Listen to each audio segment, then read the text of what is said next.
എനിക്കെൻ്റെ യേശുവിനെ കണ്ടാൽ മതി എന്ന നല്ല തീരുമാനത്തോടെ ജീവിതം നയിക്കുന്ന എത്ര പേരെ നമുക്ക് ഈ ലോകത്ത് കണ്ടെത്താൻ കഴിയും. നല്ല പാട്ടാണ്, പക്ഷേ ജീവിതത്തിൽ അത് പ്രാവർത്തികമാക്കുക വലിയ പ്രയാസം. കർത്താവിനെ കാണണമെന്നുള്ള അതിയായ ആഗ്രഹമുള്ള അനേകർ ഉണ്ട്. അവരുടെ ആഗ്രഹങ്ങളെയൊക്കെ ദൈവം മാനിക്കട്ടെ. അതിന് തക്ക ആത്മീയ പക്വതയിൽ ജീവിപ്പാൻ ദൈവം എല്ലാവരെയും സഹായിക്കുമാറാകട്ടെ. ഒരു സങ്കീർത്തന ഭാഗം കൂടി പ്രാർത്ഥനയോടെ നമുക്ക് വായിച്ച് അല്പസമയം ധ്യാനിക്കുവാനിടയായി തീരട്ടെ. 15-ാം സങ്കീർത്തനം എല്ലാവർക്കും സുപരിചിതമായ ചുരുക്കം ചില വാക്കുകളുള്ള ഒരു സങ്കീർത്തന ഭാഗമാണ്. ദാവീദിന്റെ ഒരു സങ്കീർത്തനമായി ഇതിനെ ഈ വേദപുസ്തകത്തിൽ രേഖപ്പെടുത്തിയിരിക്കുന്നു. പ്രാരംഭത്തിൽ, യഹോവേ, നിന്റെ കൂടാരത്തിൽ ആർ പാർക്കും, നിന്റെ വിശുദ്ധ പർവ്വതത്തിൽ ആർ വസിക്കും. ആർക്കാണ് യഹോവയുടെ കൂടാരത്തിലും യഹോവയുടെ വിശുദ്ധ പർവ്വതത്തിലും വസിക്കുവാൻ കഴിയുന്നത്? ഒരു പഴയ നിയമ പശ്ചാത്തലത്തിൽ എഴുതിയതായതുകൊണ്ട് പർവ്വതത്തിലോ കൂടാരത്തിലോ ദൈവത്തിൻ്റെ സാന്നിധ്യം കടന്നു വന്നിരുന്നത് കൊണ്ട് അങ്ങനെയൊരു ചോദ്യം ചോദിക്കുന്നത്. യഹോവേ, നിന്റെ കൂടാരത്തിൽ ആർ പാർക്കും, നിന്റെ വിശുദ്ധ പർവ്വതത്തിൽ ആർ വസിക്കും. വചനം പറയുന്നു, സ്വർഗം എൻ്റെ സിംഹാസനം, ഭൂമി എൻ്റെ പാദപീഠം. അങ്ങനെയെങ്കിൽ കൂടാരത്തിലോ വിശുദ്ധ പർവ്വതത്തിലോ അല്ല, അഖിലാണ്ട മുഴുവൻ നിറഞ്ഞു നിൽക്കുന്ന സർവശക്തനായ ഒരുവനാണ് ദൈവമെന്ന് തിരിച്ചറിയുക. അതുകൊണ്ട് ഇവിടുത്തെ വാക്കുകൾ കൊണ്ട് നമ്മൾ അർത്ഥമാക്കേണ്ടത്, ദൈവത്തിൻ്റെ സാന്നിധ്യത്തിലും ദൈവകൃപയിലും വസിക്കുവാൻ എത്ര പേർക്കാണ് കഴിയുന്നത്?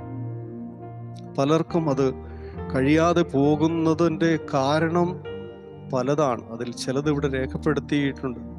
പല കാരണങ്ങൾ കൊണ്ടും നമുക്ക് ദൈവ സാന്നിധ്യത്തിൽ വസിക്കുവാൻ കഴിയുന്നില്ല, ദൈവകൃപയിൽ നമുക്ക് ജീവിക്കുവാൻ കഴിയുന്നില്ല. അതുകൊണ്ട് ദാവീദ് എടുത്തതുപോലെയുള്ള നല്ല തീരുമാനങ്ങളെ ദൈവസന്നിധിയിൽ എടുക്കുവാൻ നമുക്ക് ഇടയായിത്തീരട്ടെ. അതുകൊണ്ട് യോഗ്യതയില്ലാതെ പോകുന്നതിൻ്റെ കാരണം ഇവിടെ പറയുന്നുണ്ട്. നിഷ്കളങ്കനായി നീതി പ്രവർത്തിക്കുന്നില്ല, ഹൃദയപൂർവ്വം സത്യം സംസാരിക്കുന്നില്ല, നാവ് കൊണ്ട് കുരള പറയുന്നു, തൻ്റെ കൂട്ടുകാരനോട് ദോഷം ചെയ്യുന്നു, കൂട്ടുകാരന് അപമാനം വരുത്തുന്നു, വഷളനെ നിന്ദനായി എണ്ണണം, യഹോവ ഭക്തനെ ബഹുമാനിക്കണം, സത്യം ചെയ്തിട്ട് ഛേദം വന്നാലും മാറാത്തവനായി നിൽക്കണം, തൻ്റെ ദ്രവ്യം പലിശയ്ക്ക് കൊടുക്കാത്തവനായിരിക്കണം, കുറ്റമില്ലാത്തവന് വിരോധമായി കൈക്കൂലി വാങ്ങാതെയും ഇരിക്കണം. ഈ പറയപ്പെട്ട ചുരുക്കം ചില കാര്യങ്ങൾ നമുക്ക് നിവർത്തിപ്പാൻ കഴിഞ്ഞാൽ യഹോവയുടെ പർവ്വതത്തിലും യഹോവയുടെ കൂടാരത്തിലും, അതായത് ദൈവ സാന്നിധ്യത്തിലും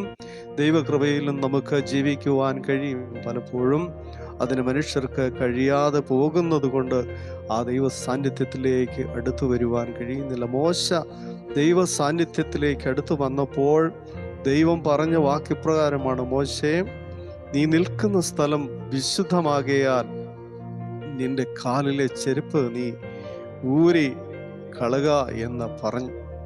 അതിൻ്റെ കാരണം എന്തെന്ന് ചോദിച്ചാൽ, പല വഴികളിൽ കൂടി യാത്ര ചെയ്ത് ദൈവ സാന്നിധ്യത്തിലേക്ക് നമുക്ക് ഓടിയെടുക്കുവാൻ കഴിയില്ല. ജീവിതത്തിൽ ഉപേക്ഷിക്കേണ്ടതെല്ലാം ഉപേക്ഷിക്കുകയും ശുദ്ധീകരണം പ്രാപിക്കേണ്ടതെല്ലാം ശുദ്ധീകരണം പ്രാപിക്കുകയും ചെയ്തിട്ടല്ലാതെ യഹോവയുടെ സാന്നിധ്യത്തിൽ നമുക്ക് വസിക്കുവാൻ കഴിയുകയില്ല. യഹോവയുടെ കൃപ നമുക്ക് അനുഭവിക്കുവാൻ കഴിയില്ല. അതുകൊണ്ട് ഇന്ന് രാത്രിയിൽ ഒരു നല്ല തീരുമാനം നമുക്ക് എടുക്കാം.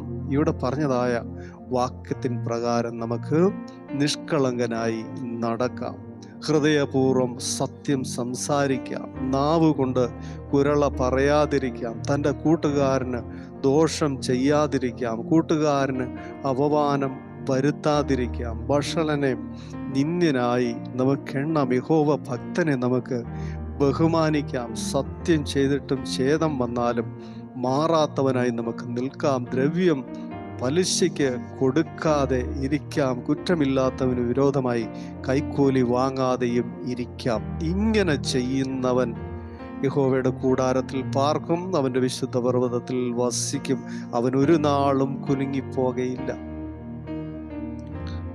അപ്പൊ ദൈവസാന്നിധ്യത്തിൽ വസിക്കാനും ദൈവകൃപയിൽ ജീവിക്കുവാനും ഒരു നാളും കുലുങ്ങിപ്പോകാതെയും ഇരിക്കുവാൻ ഈ പറയപ്പെട്ടതായ കാര്യങ്ങളിൽ കൂടി നമ്മുടെ ചിന്തകളും പ്രവൃത്തികളും സംസാരങ്ങളും ഒക്കെ ഒന്ന് ക്രമപ്പെടുത്തി ഈ വചനപ്രകാരം ഒന്ന് ജീവിപ്പാൻ നമ്മൾ തയ്യാറായാൽ തീർച്ചയായും ദൈവ സാന്നിധ്യം നമ്മുടെ നടുവിലേക്ക് ഇറങ്ങി വരുവാൻ ഇടയായിത്തീരും. ദൈവകൃപ നമുക്ക് അനുഭവിക്കാൻ ഇടയായിത്തീരും. ആ ദൈവികമായ സാന്നിധ്യം എന്നും എപ്പോഴും നമ്മളോട് കൂടെ ഇരിക്കുമെന്ന് ദൈവം പറയുമ്പോൾ ഈ പറയപ്പെട്ടതായ കാര്യങ്ങളിൽ ക്രമീകരണങ്ങൾ ഇല്ലാത്തവരുടെ അടുക്കലേക്ക് ഒരിക്കലും അത് വന്നെത്താൻ സാധ്യത കുറവാണ്. നന്മയും കരുണയും നിന്റെ ആയുഷ്കാലമൊക്കെയും നിന്റെ അടുക്കലുണ്ടാകും. ഞാൻ ലോകാവസാനത്തോളം എല്ലാ നാളും നിങ്ങളോട് കൂടെ ഇരിക്കും. അതൊക്കെ സാധ്യമാകണമെങ്കിൽ തീർച്ചയായും ഈ പറയപ്പെട്ടതായ കാര്യങ്ങളിൽ ചില ക്രമീകരണങ്ങൾ വരുത്തിയാൽ നന്നായിരിക്കും. അവനൊരു നാളും കുലുങ്ങിപ്പോകുകയില്ല. അവൻ എന്നേക്കും നിലനിൽക്കുന്ന സിയോൻ പർവ്വതം പോലെയാകുന്നു. അവനെ തകർക്കുവാൻ ആർക്കും കഴിയുകയില്ല. ഈ ലോകത്തിലുള്ള ഏതെല്ലാം ശക്തികൾ അവൻ്റെ നേരെ ആഞ്ഞടിച്ചാലും അവർക്കൊന്നും അവനെ തകർത്ത് കളയുവാൻ കഴിയില്ല. അവനെ ആത്മീയതയിൽ നിന്ന് നീക്കിക്കളയുവാൻ കഴിയില്ല. അവനെ തച്ചുടയ്ക്കുവാൻ കഴിയുകയില്ല. ആമേൻ. ആകയാൽ ഇന്ന് രാത്രിയിൽ ആ നല്ല തീരുമാനങ്ങൾ നമുക്ക് ദൈവനാമ മഹത്വത്തിനായി, നമ്മുടെ ആത്മീയ ഭൗതിക ജീവിതത്തിൻ്റെ നന്മയ്ക്കായി എടുക്കുവാൻ നമുക്കിടയായി തീരട്ടെ. എന്നേക്കും കുലുങ്ങാത്ത ഒരാത്മീയ ജീവിതത്തിന് ഉടമയായി തീരുവാൻ ദൈവം നമ്മളെ സഹായിക്കട്ടെ. യഹോവയുടെ കൂടാരത്തിൽ, യഹോവയുടെ പർവ്വതത്തിൽ നമുക്ക് വസിക്കുവാൻ തക്കവണ്ണം ഇടയായി തീരട്ടെ.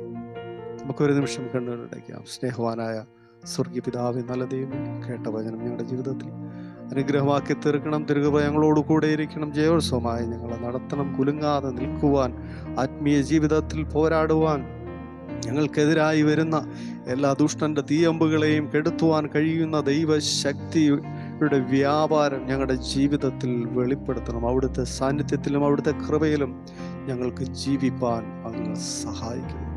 കൃപ കൂടെ ഇരിക്കണം. യേശുവിൻ ധന്യമറിയ നാമത്തിൽ ആമേൻ. ദൈവം നമ്മളെല്ലാവരെയും അനുഗ്രഹിക്കട്ടെ. എല്ലാ പ്രിയപ്പെട്ടവർക്കും യേശുവിന്റെ നാമത്തിൽ സ്നേഹ വന്ദനത്തെ അറിയിക്കുന്നു. Thank you. God bless you. ദൈവം എല്ലാവരെയും അനുഗ്രഹിക്കട്ടെ.